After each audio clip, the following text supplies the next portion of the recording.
safety of drug products is a cross-office activity within FDA. My discussion today focuses on the surveillance activities carried out by staff in the divisions of pharmacovigilance, or DPV. The objectives for my presentation are to learn the phases and underlying guiding principles for post-market safety surveillance. We will also learn the application of a risk-based approach to integrate information from data sources, tools, and methods that are available to FDA staff. This table shows the terms and abbreviations referenced throughout my presentation. To set the scope for our surveillance activities, let's look at the types of product that we monitor. We monitor the safety of new drug application and abbreviated new drug application products approved under FD&C Act and biologic license application products under PHS Act. We also monitor products beyond the 21st Century Cures Act requirement. In a nutshell, we monitor the safety of all products that are identified in FDA's Adverse Event Reporting System, or FAERS, database. This slide shows the 5 phases of safety surveillance or signal management. The first one, identify safety signals in a timely manner, is one of the ways FDA's drug safety mission is accomplished. Following signal identification, reviewers triage and prioritize identified signals by public health impact. Signals are then evaluated by a multidisciplinary team using a variety of data sources, tools, and methods to determine whether and what actions are indicated. The last phase of signal management is to communicate relevant safety information to the public and internationally. This slide shows the principles that our reviewers follow as they conduct safety surveillance. Management of drug safety is a continuous process. It is not conducted in isolation. DPV reviewers are part of the Market Application Review team. They participate in pre-approval activities and milestone meetings to provide post-market safety information if the product under evaluation is marketed outside of US. Also, to understand safety information identified during development program to plan for post-market safety surveillance. The second guiding principle in surveillance is to use multiple data sources and consider the strengths and limitations of each data source. The primary data source DPV reviewers use to conduct ongoing surveillance is FAERS, the database that supports FDA's post-marketing safety surveillance program. Historically, individual case safety reports, or ICSR, in FAERS were the main source of drug safety information. ICSRs are good for rare events that are usually the result of drug or toxin exposure. They have been the basis of many drug withdrawals and major safety actions. However, FAERS data have limitations. For example, underreporting, lack controls, difficulty in detecting events with long latency, and lack critical details necessary to determine causality. DPV reviewers also screen the medical literature. Published case reports or case series typically have better clinical information necessary for proper causality assessment. Another useful information source for identifying safety signals is PSRs. They provide summary information directly from the applicant, which may include clinical and non-clinical study reports, and the applicant's assessment of the marketed product's benefit-risk profile. Let's walk through some additional data sources. The first on the list, MPDS, is a database that is managed by the American Association of Poison Control Centers. It captures data on calls to U.S. poison control centers on a near real-time basis. Cases involve either actual exposure to a substance or product by a human or animal, or information calls without actual exposure. Next, NICE-CADES project provides data from a national stratified probability sample of about 60 hospitals with a minimum of 6 beds and a 24-hour emergency department in the United States and its territories. The data helps us understand trends in adverse events in the outpatient setting. Sometimes it is necessary to look back to non-clinical data or clinical studies or trials in the development programs. For example, we may re-evaluate clinical trials with an imbalance in safety findings that were not considered an adverse drug reaction at the time of approval. We also collaborate with colleagues from other FDA centers to identify reports that may have been submitted to their respective safety databases. Continue with additional data sources. Our safety reviews often include product utilization data to provide context for the evaluation of adverse events. Epidemiological studies with electronic health records, insurance claims data, or patient registries are often used to inform our evaluation of safety signals. After the break, Dr. Stojanovic will provide an overview of FDA's Sentinel initiative, which is frequently used to conduct additional analyses. We also leverage computational tools and predictive modeling related to a drug's mechanism of action or chemical structure activity relationships to inform the causal association evidence between a drug and adverse event. Our ongoing communication with international regulators is another way to identify signals. Finally, advice from non-FDA clinicians, researchers, and other experts on scientific, technical, and policy matters also inform our signal evaluation. The list of data sources does not stop here.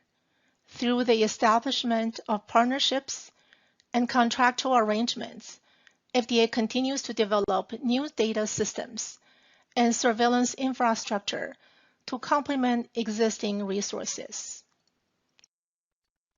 The third guiding principle for surveillance is risk-based approach.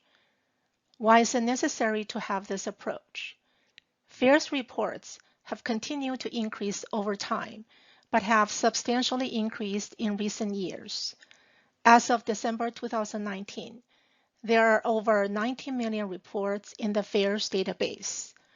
Of the over 4.3 million reports received collectively in 2018 and 19, more than 2.3 million were described as serious adverse events not mentioned in the product label.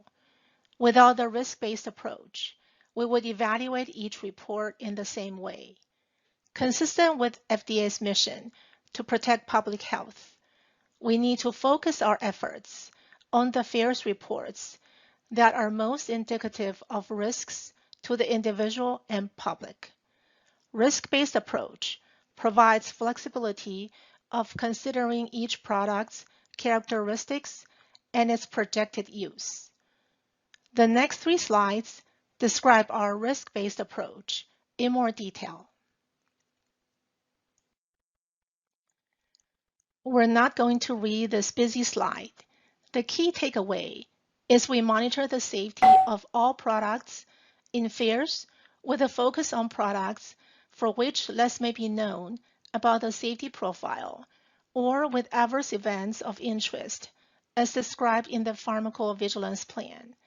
For example, immunogenicity, product manufacturing variability, product contamination are events of interest for surveillance of biologics. This slide and the next show safety information that we want to learn during monitoring. The list is long. They generally share one of the three attributes. First, new risks from unlabeled adverse events with the potential for serious outcomes. Second, known risks from labeled adverse events with unexpected characteristics such as an increase in severity or reported in an unusual number. And third, patterns of use that may contribute to unsafe use.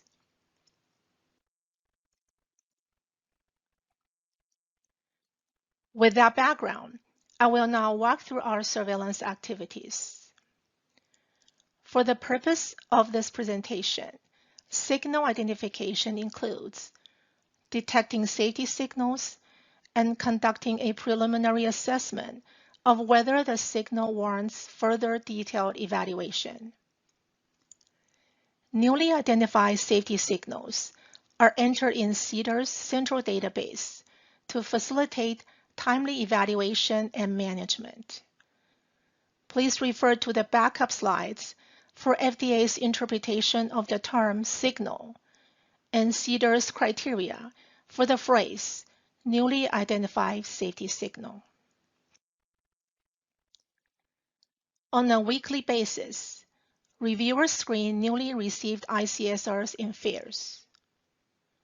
We use information technology to increase the efficiency of surveillance by setting up customized alerts for products and events based on the risk-based approach.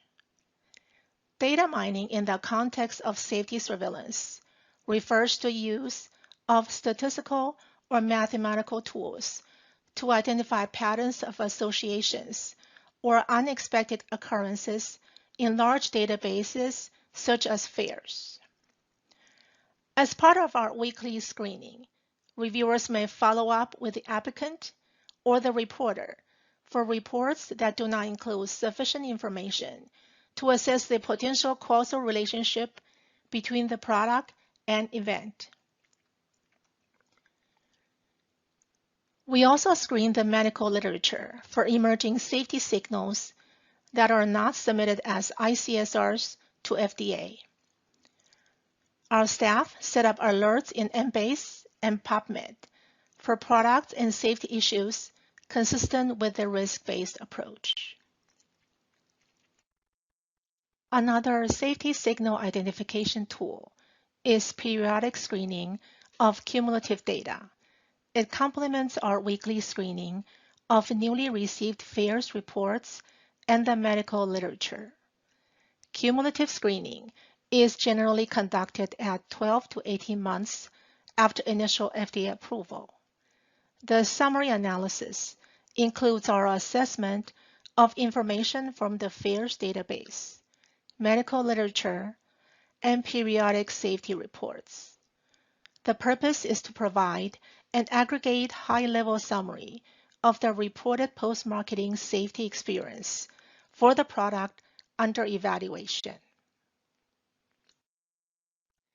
Pediatric focused safety review is a specific type of cumulative screening.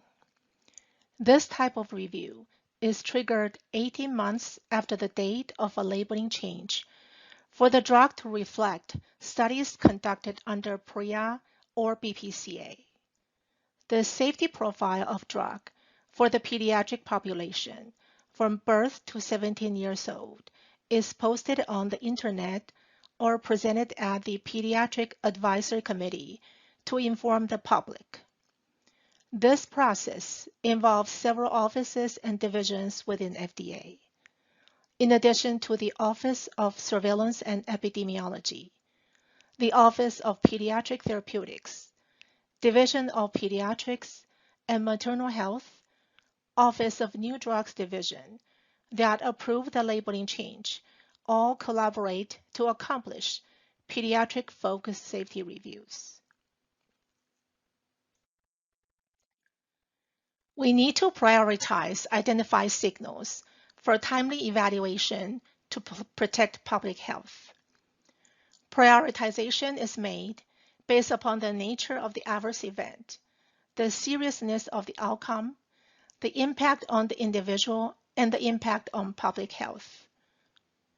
We always look for new information that may change the benefit-risk profile of a product to re-evaluate and reprioritize the signal.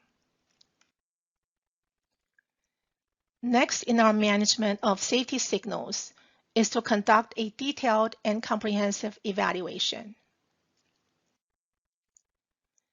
This slide summarizes the processes for safety signals that warrant further evaluation. Evaluation phase begins with bringing together a team of representatives of scientific and regulatory disciplines. The task of the team is to determine causal association between the safety signal and the product so they can recommend appropriate regulatory or compliance actions and communication strategies. Signal evaluation starts with building an informative FAIRS and literature case series that is specific and relevant to the purpose of the evaluation. However, information from spontaneous reporting systems generally cannot provide definitive answers to drive appropriate regulatory decisions for the product.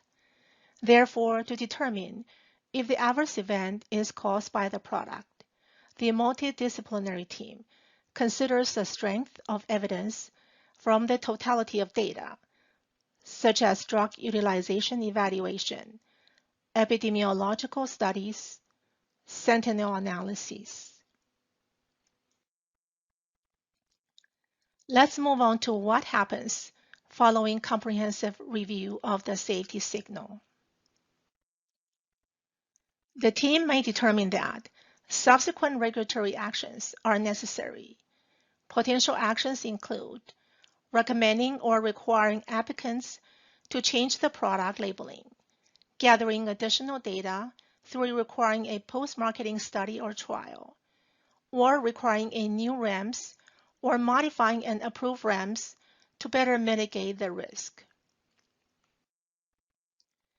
This slide contains examples of how new safety information is shared with the public. For example, MedWatch alert, drug safety communication, web posting of newly identified safety signals, and Dear Healthcare Provider letter. Additionally, our reviewers routinely publish in the scientific literature to disseminate the safety information. If insufficient evidence exists to support a causal association between the drug and the adverse event, it can be considered an adverse event of interest for continued close monitoring. Regardless of actions taken, we continue to monitor for new safety information that may change the determination. Now it is time for challenge questions. The first question: which of the following is not a principle of post-market safety surveillance? A. Use multiple or available data sources. B.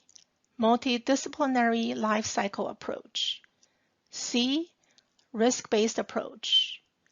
D. Take regulatory actions.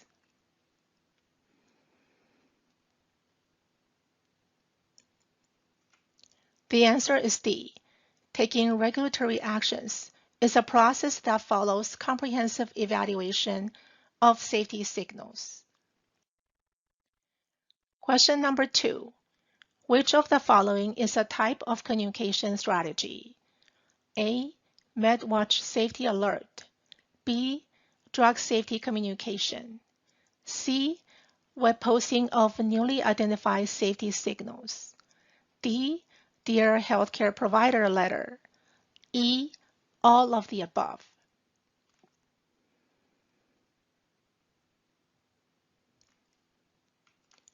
The answer is E. All of the above are strategies to communicate relevant safety information to the public. This concludes my presentation. I will now turn the presentation over to Dr. Judith Zander, Director of the Office of Pharmacovigilance and Epidemiology.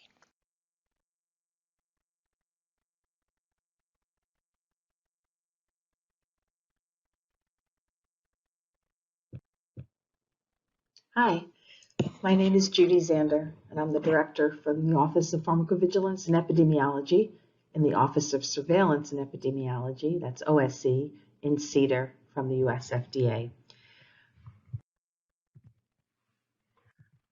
I'm going to follow Eileen's presentation. Eileen spoke about safety surveillance in the post-market setting.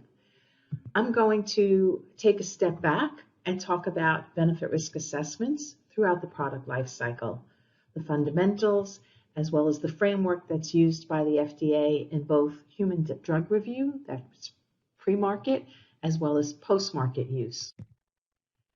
So what is benefit risk assessment in human drug review? It's an evaluation of the demonstrated benefits and risks of a medical product, and it also includes a judgment as to whether the benefits outweigh the potential risks associated with the expected use. So to be approved for marketing, a drug must be safe and effective for its intended use. Effective is codified in statute. It's the substantial evidence that the drug will have the effect that is purported or represented to have under the proposed conditions of use in the labeling. However, safe is not explicitly defined in statute nor regulations.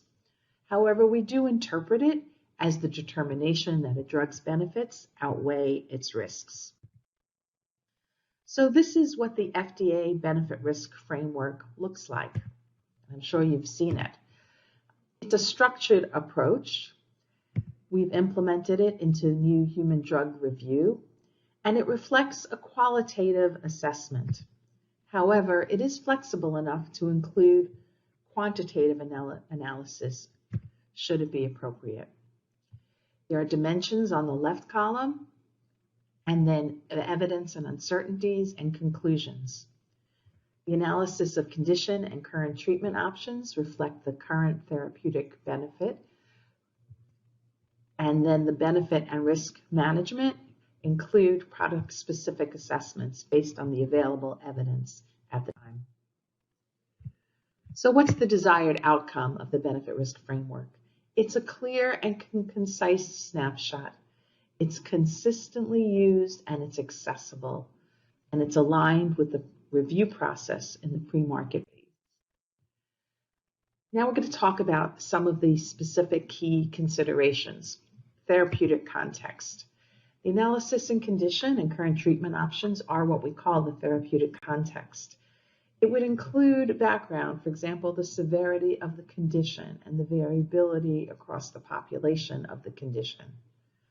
It will include what are the current available therapies and their use in this population. And this would include both the benefits of the available therapies or limitations of the benefits, as well as the risk profile of the available alternatives. How well are patients' needs being met? Are there particular populations with unmet need? Can the current armamentarium be improved in terms of safety, efficacy, or tolerability? And are there gaps in understanding patients' needs? Regarding the benefit aspect, what would be included would be strengths and limitations in the clinical trial evidence. Importantly, how relevant are the study endpoints? How relevant are they to what's important to patients? How clinically meaningful is that demonstrated benefit? And how will that evidence translate into real-world use? And are there remaining uncertainties about the benefits to patients? What about the risk and the risk management? The extent of the safety base will be considered, strengths and limitations of safety assessments, observed adverse events, potential risks, quality issues, and also realization that certain safety concerns could emerge post-marketing. For example, a preclinical signal that wasn't seen in the clinical trial safety database that may have been limited. Potential strategies to mitigate the risk or ensure the benefit risk remains positive. In the end, it'll result in a final analysis of an integrated benefit risk assessment. It will be a concise summary, and it'll talk about what are the key aspects that were considered in the benefit risk assessment. Not all benefits and all risks, but those that are the most critical and key. How was the therapeutic context considered when weighing benefits and risks? How will risk management help address key safety concerns or not? And are there post-marketing activities that are needed to address remaining uncertainties? If the benefits do not outweigh the risks in the final assessment, what might be included is what information might lead to a subsequent favorable assessment. And formal benefit risk assessments that were used in the pre-market space are currently posted. And this is to be very transparent. So to recognize that the benefit risk assessments are a continuum. They occur throughout the product life cycle. And there's relevant evidence from the pre-market benefit risk that may inform post-market benefit risk assessments. For example, risk mitigation may have been evaluated as part of the NDA. Relevant benefit risk considerations, other ones, may include the analysis of condition, treatment options, etc. And then to recognize that these benefit risk assessments will continue informally and sometimes formally as additional new safety information accrues. So here's an example of how safety information accrues throughout the life cycle of a product, from drug discovery of the molecule, through clinical trials, through the FDA review, which includes the NDA review, and then hopefully if positive, there may be an advisory committee meeting, and then if positive, the drug will be approved and there'll be post-market use. But as you can see, in post-market use, safety information will continue to be accrued. There may be additional studies or trials. There may be, if there's a REMS assessments. Safety information is summarized in periodic safety reports. And then safety labeling changes may be proposed by sponsors or FDA. So in the post-market setting, new safety concerns may emerge from these multiple sources. And both sponsor or FDA may perform benefit risk assessments related to marketed products. Not all safety concerns require a formal use of the benefit risk framework for regulatory decision making. However, if the framework is used, there may be unique considerations in post-market assessments. And these are just summarizing some of the sources, the many sources of new safety information. And in addition to the ones I spoke about earlier, there's also information from the literature, which could include case reports, study results, meta-analyses. There are spontaneous reports that continually come in from manufacturers, as well as direct reports to the FDA, as Eileen had alluded to. There's case review and data mining performed at FDA and by sponsors. And then there's safety findings, again, from all of the studies performed by sponsors and or FDA, because FDA also performs safety studies, for example, in Sentinel, as well as other databases. And then REMS assessments may include assessments of the safety information. Of all of these reviews, there may be possible concerns that emerge. For example, a new adverse drug reaction or a potential risk. Medication error, which could include, for example, name confusion or inappropriate use. There may be a REMS that's deemed ineffective or evidence of lack of effectiveness or other issues, for example, quality issues. So what are some post-marketing considerations in a formal benefit risk assessment? Of course, the seriousness of the potential harm, the therapeutic context, and just to point out that the therapeutic context may have changed from the time of approval. There may be new additional agents that have been approved with different safety profile as well as different benefit profile from the product under consideration. The medical needs of patients may have changed. What may have been an unmet need at the time of approval may no longer be unmet if additional therapies were approved. Uncertainties surrounding the risk at the time of approval may not be uncertain. There may be additional information to inform, for example, risk factors of the risk in the population. And how can we manage the emerging concern? Can it be managed with routine labeling, or is additional risk minimization required, for example, REMS? Additional considerations. So for many regulatory decisions, like the routine updates of the product, these decisions do not require formal benefit risk assessments. However, a safety concern may arise that may require a formal benefit risk assessment. For example, initiation of a REMS. It may not always require a formal benefit risk assessment, but it may in very difficult calls where the safety risk is very serious and the indication is for a very serious underlying disease. Inclusion of a box warning may benefit from a formal benefit risk assessment.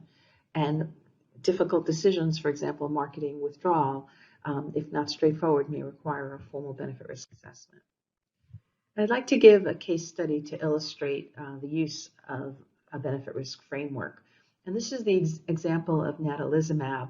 And the information in this example, this benefit risk framework, was populated after the fact based on all the available information on the Natalizumab documents and examples as it went through the time of this issue. So Natalizumab is an integrin receptor antagonist, and it was approved November 2004. It was initially approved to reduce the frequency of clinical exacerbations in patients with a relapsing form of multiple sclerosis, and routine pharmacovigilance monitoring was put in place. However, within 3 months of approval, 2 cases of progressive multifocal leukoencephalopathy, PML, was reported in MS patients taking Natalizumab. Now, PML is a rare, serious, progressive neurologic disease usually occurring in immunosuppressed patients and often resulting in irreversible neurologic deterioration and death. Marketing was suspended, and there was an intensive evaluation of all of the data in February of 2005. So this is what the benefit risk framework would look like in such a situation. The analysis of condition MS is a serious and potentially life-threatening disease. The current treatment options there were other treatment options at the time of approval, but a substantial number of patients remained untreated because of lack of efficacy or tolerability of the existing therapies. So there was a significant unmet need for more efficacious, better tolerated treatments. And regarding the benefit, Natalizumab demonstrated substantial benefit with regard to reduction in relapse rate. Regarding the risk and risk management, the submitted additional evidence increased FDA's confidence that the PML was in fact caused by Natalizumab. The assessment, however, did not resolve uncertainties regarding the underlying risk factors, including use of immunosuppressant drugs and duration of Natalizumab use. Concerns also included the inability to identify those patients who are at greater risk of contracting PML and how to mitigate them. So the integrated assessment, the question FDA faced was whether the risk of PML outweighed the substantial benefit of the drug to MS patients. There was an advisory committee meeting that was held in 2006. Patients, family, and healthcare providers testified to the difference that Natalizumab had made in the lives of MS patients, as well as the patient's willingness to continue treatment despite the risk of PML. The advisory committee voted unanimously to reintroduce natalizumab to the market. They also unanimously voted to impose restrictions and requirements on the use of natalizumab.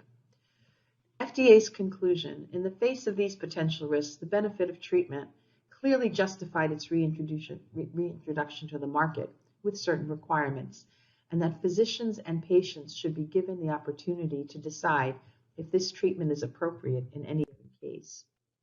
So what happened? Marketing was resumed June 2006.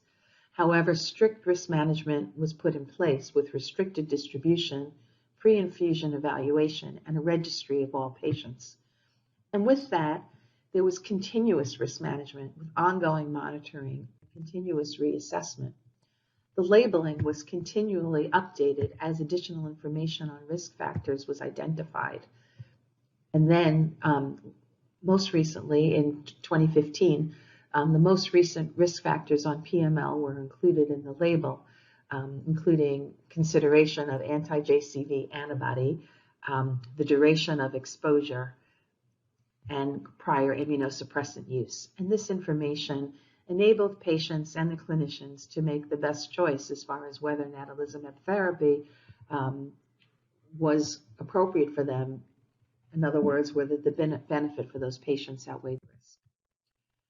So, in summary from the natalizumab example, benefit risk and post-market use is a continuous process. It can change based on the amount of safety information that's available, and that continues to accrue with the duration of use and with the information collected. And with continuous risk management, the product can be kept on the market with a positive benefit risk for the appropriate patients. So we have resources about the benefit risk framework, about the PDUFA 5 implementation plan, and the PDUFA 6 implementation plan. I'd like to go over some challenge questions. Which of the following is not a key factor in FDA's benefit risk framework? The analysis of condition, risk management, cost evaluation, or current treatment options. And I'll give you a moment to choose. And hopefully you would have chosen cost evaluation, which is not a consideration or a key factor in FDA's benefit risk framework. True or false? Formal benefit risk assessments are reserved for pre-market review decisions. And hopefully you would have come with a resounding false, because benefit risk assessments can be used throughout the product life cycle, both pre-market and post-market. So in summary, benefit risk assessments occur throughout a product's life cycle. New safety concerns may emerge from diverse sources, and as safety concerns are identified, FDA and sponsors may perform benefit risk assessments related to marketed drugs. Not all safety concerns require formal benefit risk assessments for regulatory decision-making, and there may be certain unique considerations in the post-market benefit risk assessment. So I'd like to acknowledge all the people who have contributed to this ongoing work in benefit risk. Thank you very much, and now I'm happy to take any questions.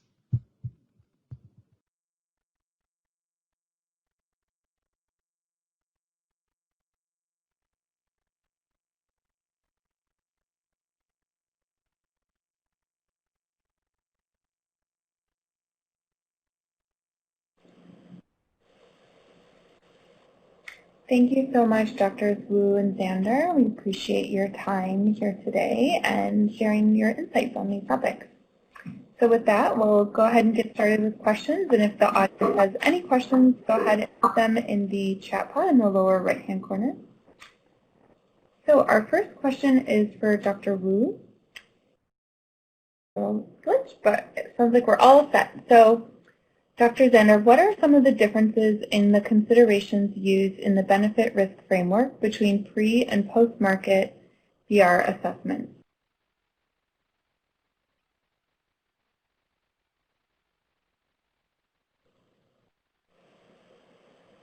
So, yeah, this is for Dr. Zander. If you want to come off mute and go ahead and answer that. Okay, thanks so much. Sorry about that. So there are many consistencies in the use of the benefit-risk framework in the pre-market and post-market environment.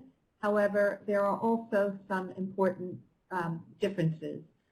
So in the pre-market environment, at the time of a submission, you can imagine there's a finite data set that is reviewed and is the basis of approvability. That includes the efficacy data as well as the safety data. However, in the post-market setting, safety data as well as efficacy data may continue to be accrued from very diverse data sources, some from the sponsor and perhaps some from outside of the sponsor. So for example, additional clinical trials, even for different indications that may have relevant safety data that impact another indication may become available. Observational studies conducted either by the sponsor, external academics, for example, or FDA may read out additional findings. Meta-analyses on available clinical trials may be performed. There may be literature reports of cases as well as additional studies may become available, as well as we talked about, spontaneous reports in fairs. With all of the additional data sources and safety data and analyses, some of the uncertainties that were existed at the time of approval may be resolved, and that actually might impact the benefit-risk assessment. And then also the new safety information and new efficacy data may impact the benefit-risk assessment. There are some other differences in some of the considerations pre- and post-market use. So in clinical trials, as you know, there are strict inclusion and exclusion criteria for the patients who are enrolled in the clinical trials. However, once a product is approved and is in market use, the use is broadened. There are not strict inclusion-exclusion criteria. There is prescribing information, but clinicians may choose to prescribe off-label, but also a broader population regarding age, regarding concurrent diseases, and regarding concurrent medications may be used. And with analyses of this broader data set, new risk factors, drug interactions may be identified, and these may impact labeling, but also may impact the benefit risk. Therapeutic context is an important consideration that may change in post-market use. At the time of approval, for example, perhaps there was an unmet need, no other available therapy. But once the product goes into market use, it is possible that many other additional therapies, alternative therapies become available, and the alternative therapies may have different safety profiles and or efficacy profiles. And this therapeutic context may impact the benefit-risk assessment of the drug under question. So for all of these reasons, a life cycle approach to benefit risk with appropriate considerations of the benefits, the risks, the uncertainties need to be considered in pre-market as well as post-market use. Thank you. Thank you so much. That's such a great answer and such a very, very helpful.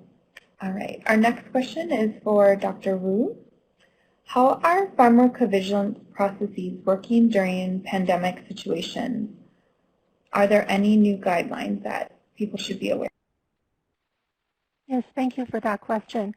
It is important to conduct timely review of incoming data and real-time signal detection to provide important safety information during the COVID-19 pandemic. This is why FDA's pharmacovigilance activities during this time have been heightened tremendously. The expanded surveillance includes daily monitoring of all products, including products under an emergency use authorization that are being used to prevent or treat COVID-19. FDA monitors case reports across multiple data sources, FAERS literature, National Poison Data System, and QRID.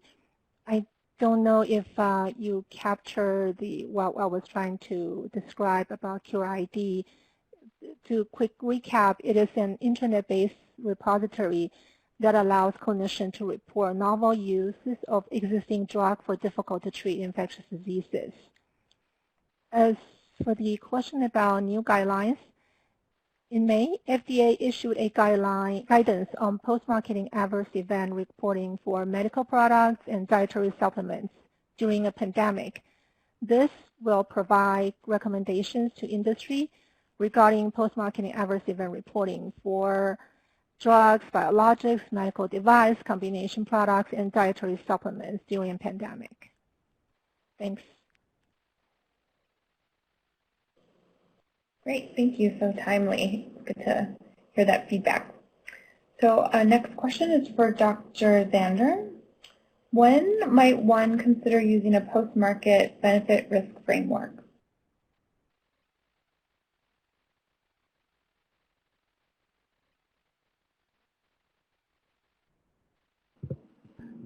Sorry, I had trouble unmuting. So to point out and to reiterate, benefit risk considerations are made with most of the work that we do in an ongoing basis. As additional information accrues, we are making benefit risk assessments and decisions. However, they may not, and in the majority of the time, do not require the use of the formal benefit risk framework. The principles, however, will be the same principles that we will think through. And I'm sure they are the same principles that sponsors will think through as they also accrue and review and analyze all of the information that they have at hand. However, there are particular times when the formal benefit risk framework may be helpful and may be needed. So such examples might include if we are considering adding a boxed warning. Safety information that goes in a boxed warning is information that may impact benefit risk decisions regarding the clinician sharing the information to the patient and their decision to use the product. So the use of the benefit risk framework is not required. However, we may find a situation where it might be useful. Additional other times that might be informative or helpful is if we are considering whether a REMS is needed. As was described in earlier presentations this morning as well as yesterday, a REMS is needed to maintain a positive benefit risk balance. And there may be circumstances when the formal framework may be useful. Additionally, if decisions regarding product withdrawal, which is quite rare, fortunately, a formal benefit risk framework may be helpful. And one of the reasons that the framework may be helpful is when trade-offs between the benefit and the risk are difficult to compare, one against the other. So then the formal framework may be helpful. It also may be helpful just for all the different stakeholders to elucidate their assessments. And it's a way for FDA to capture our considerations and rationale for decision making. So it becomes part of transparency. So for pre-market decisions now, FDA is posting benefit risk frameworks regarding the decisions. And there are circumstances where FDA uses the formal benefit risk framework and can use the framework when appropriate formally as well. So I hope that that is helpful. Yes, great. That's so great. Thank you. And our next question is going to be for Dr. Wu. And Dr. Zander, if you want to go ahead and look at some of the questions that have been posted and review those and see which ones might be most applicable to the audience and highlight them, that'd be great. In the meantime, so for Dr. Wu, our question is, can you expand on FDA's web posting of new safety information and talk about that? Yes, thank you for that question. Potential signals of serious risks or new safety information that were identified from FAERS or for which FAERS data were contributory are posted to the FDA Internet website on a quarterly basis. In addition to this quarterly posting, a separate website posting includes signals evaluated under the Sentinel program. There's another one, but you will hear more about Sentinel after the break. I want to emphasize that the appearance of a product on the listing does not mean that FDA has concluded the product is causally associated with the adverse event. It just means that FDA has identified a safety signal for further evaluation, unless FDA has specifically stated in the posting that a label update has been made, therefore reflecting causality. Thank you.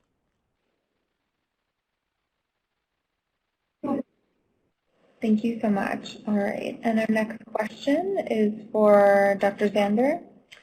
Could information from a REMS assessment be data? Could that be a reason to begin a NIST process?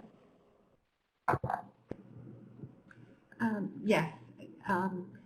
Safety information from any source that's appropriate could be used. And REMS assessments are valuable information on important risks or important potential risks, and the REMS assessment can be used to initiate a NIST process as appropriate. Great, thank you. Our next question is for Dr. Zander again, and Dr. Wu, if you want to go ahead and take a second to review some of the questions that were submitted and see what might be helpful. Oh. All right. So, Dr. Zander, how might an emergent signal from FAERS be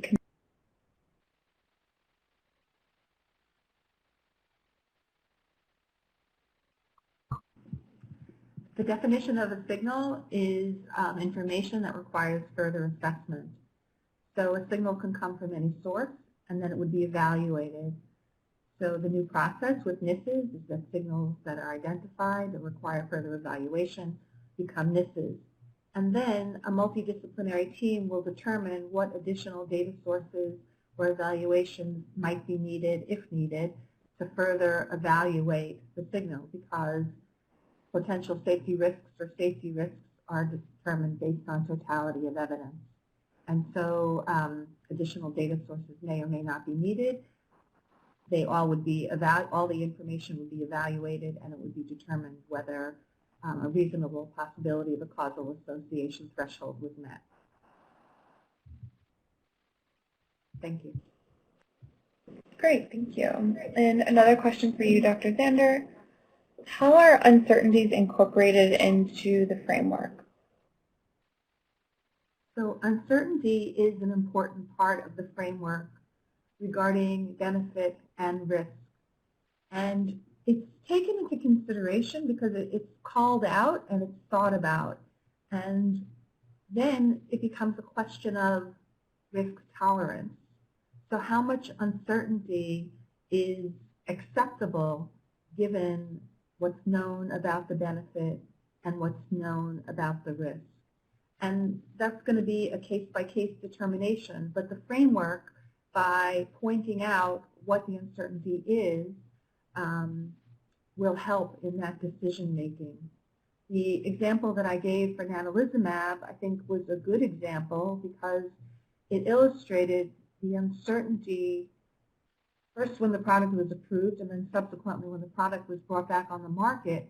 The risk was confirmed. However, the risk factors were not really understood, and that was an uncertainty. And then there was a question, would that uncertainty be acceptable?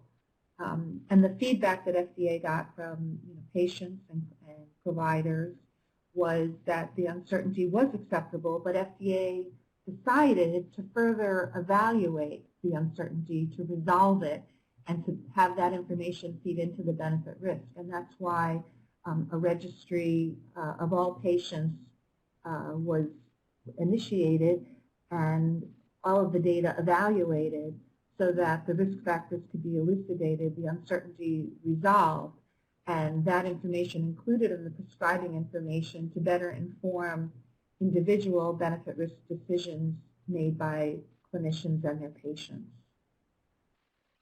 Thank you. Great, thank you for that explanation. All right, our next question is going to be for Dr. Wu.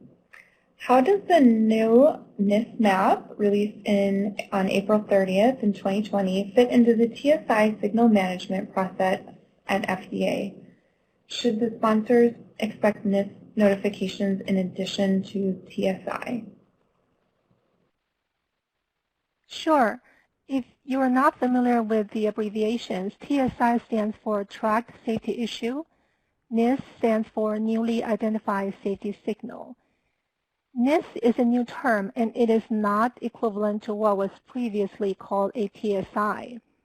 However, the concepts of the NIS are not new.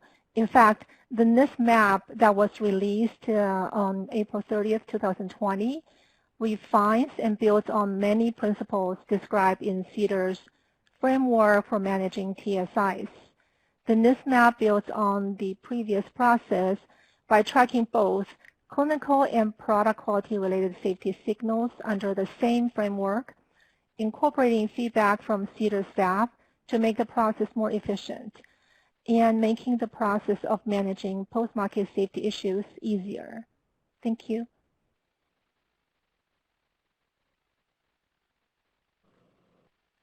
Great, thank you so much.